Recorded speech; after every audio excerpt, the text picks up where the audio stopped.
個性的な生徒たちが集まる UA 高校1年 A 組の中で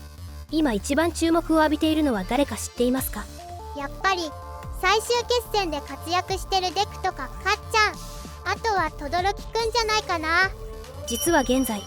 最も話題になっているのはオジロマシラオです。 A 組の中でも一番地味で普通の人だよね。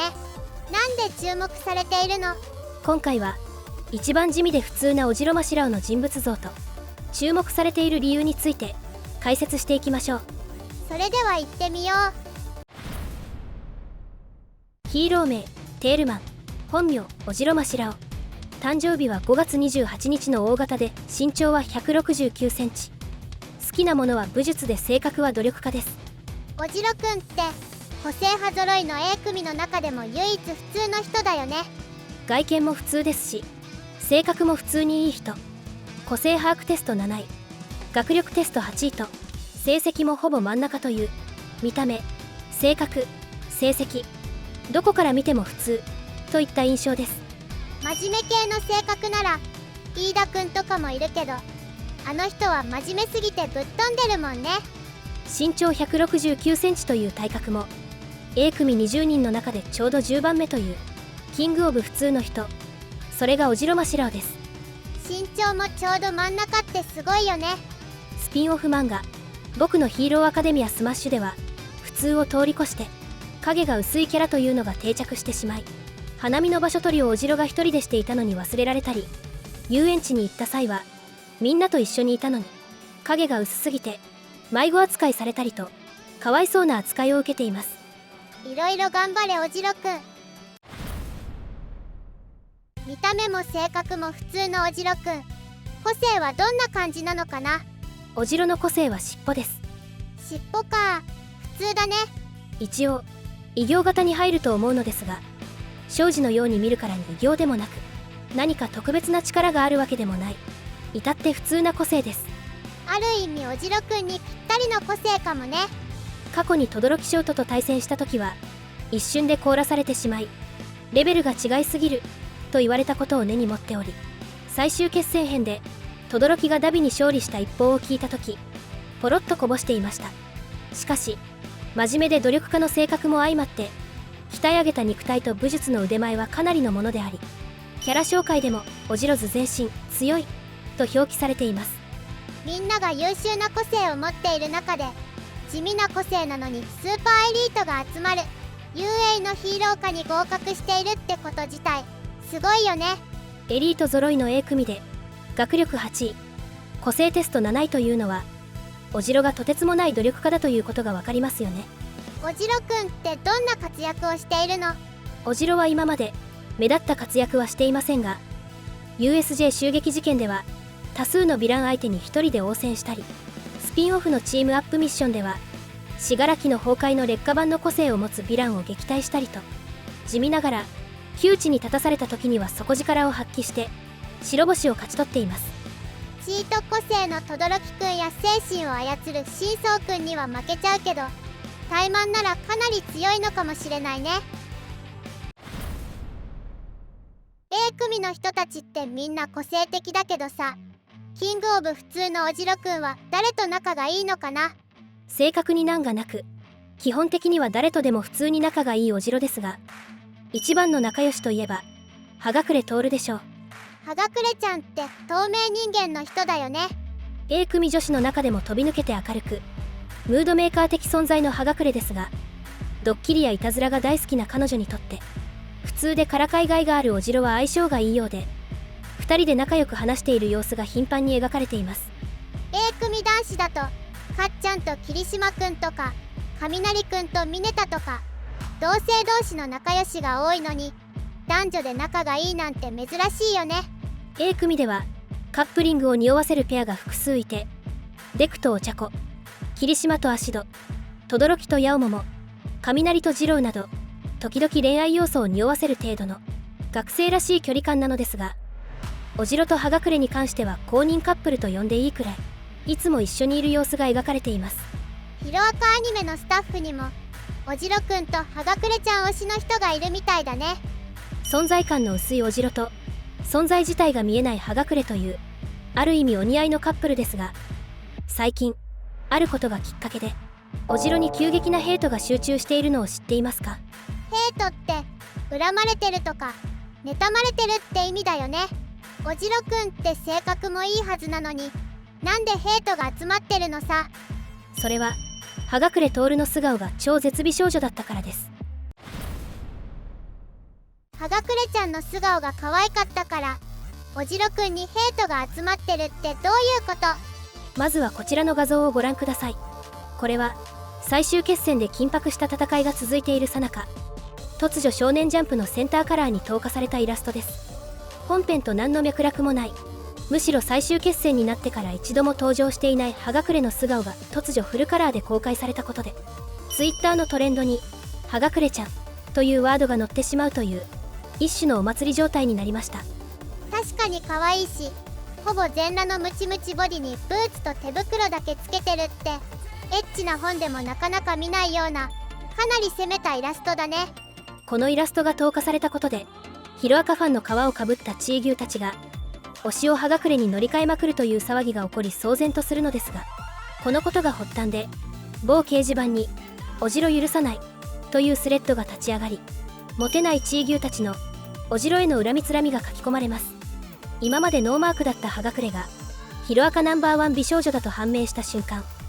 過去の葉隠の行動を見直していたチー牛たちが訓練中に葉隠の全裸を間近で見ていたりキスされたりするおじろを逆恨みし、そのヘイトが集まったことで某掲示板におじろを逆恨みするチー牛たちの怨念が凝縮され、その結果、おじろくん君を殴ると激怒しているオール・フォー・ワンが降臨してしまいました。チー牛界のオール・フォー・ワンさんも激怒しているね。しかしこのおじろ許さないスレをよく見てみると、おじろなら許す、外見で選ばないおじろには勝てない、おじろ幸せになってくれといったおじろ擁護派も多く存在し、ほとんどのファンがおじろ葉隠カップルを祝福するムードに包まれていました。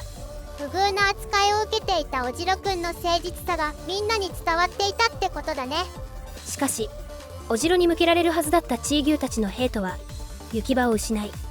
最終的にスナイプ先生にヘイトが集中し、現在スナイプ先生は凶悪ヴィラン扱いされています。なんでスナイプ先生にヘイトが集まるのさ。スナイプ先生は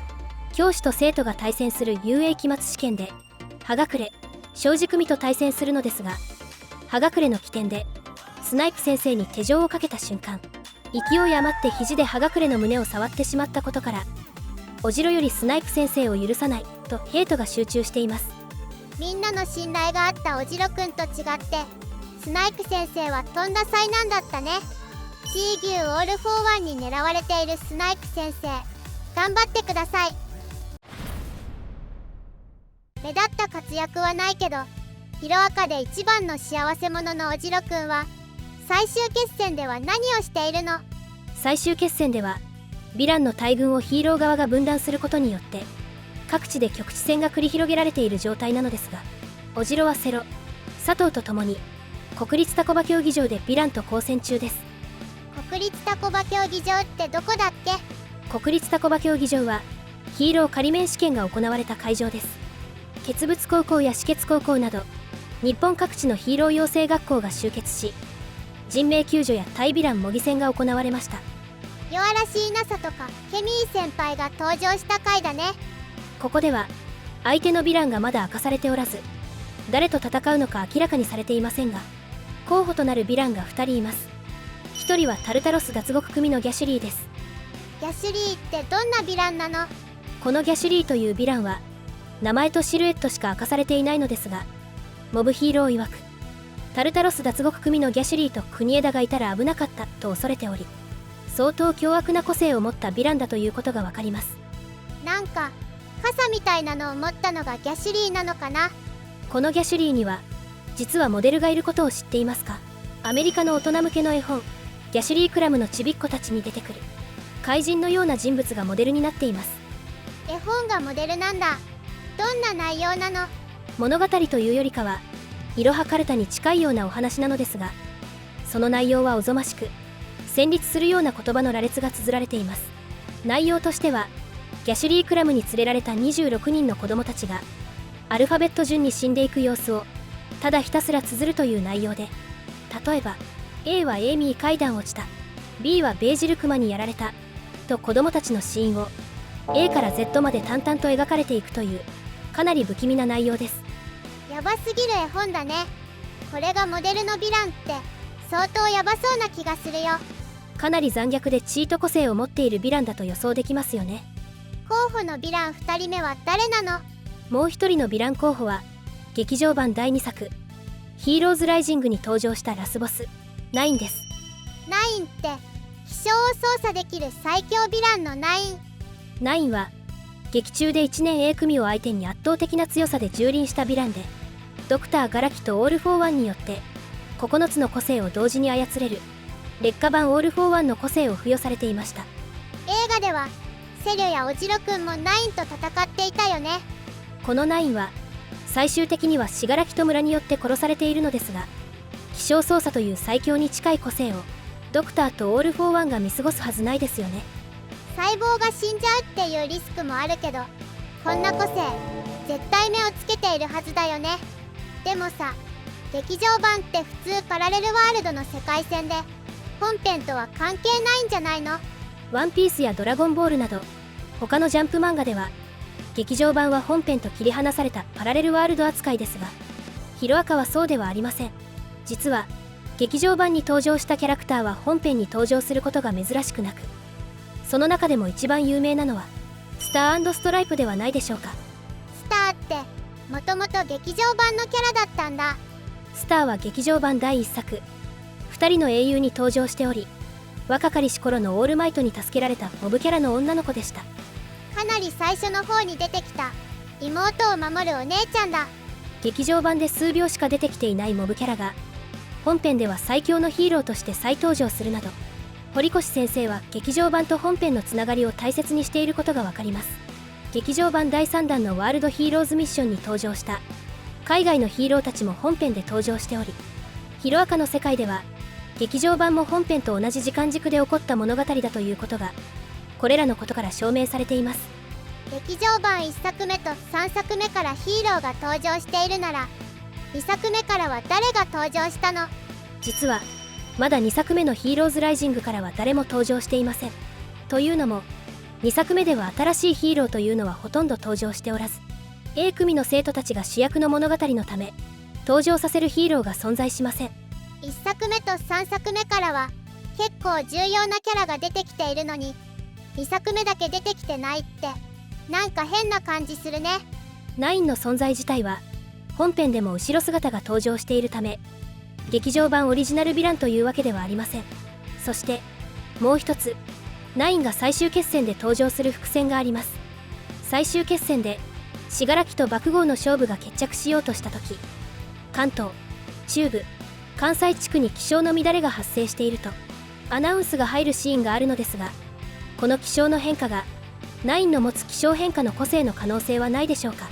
確かに突然天候が変わったって言ってるね。でもさ、急激な温度上昇って言ってるから、エンデバーのプロミネンスバーンかダビと轟くんの戦いで急激に温度上昇したっていうことじゃないの？私も当初はそうだと思っていましたが、今までエンデバーやダビの個性で気象が変化したことはないんですよね。局地的な変化ならまだしも日本全域の気象が変化するというのは少し考えにくいとは思えませんか？確かにそうだね。規模が大きすぎるかも。そしてオジロたちが戦っている国立タコ場競技場は地図を見るとちょうど静岡県のあたりで、地理的には関東、中部、関西のちょうど中心地点にあります。エンデバーのいる群馬山荘跡地はかなり関西寄りだし、ダビと轟が戦っているグラウンドゼロは関東寄りだね。もし気象変化させている原因が中心にいるとしたら、国立タコ場競技場のヴィランの可能性が最も高いんですよね。ナイン本人は死んでしまっていますが、もしナインの個性をコピーしたノームがいたとしたら、最終決戦で1年 A 組と再戦するという展開もあり得ると思いませんか？確かにセロ、オジロ、佐藤の地味トリオって作中で因縁のあるヴィランとか出てきてないから、唯一 A 組全員で戦ったナインが再登場したら因縁の相手ってことで盛り上がりそう。ということで今回は個性派揃いの A 組で最も普通な男オジロマシラオについて解説してきましたが、いかがでしたか？おじろくんとはがくれちゃんに恨みつらみがあるチー牛の人たちは、その思いをコメント欄でぶつけていくといい人生が送れると思うよ。それでは次回の動画でお会いしましょう。プルスウルトラ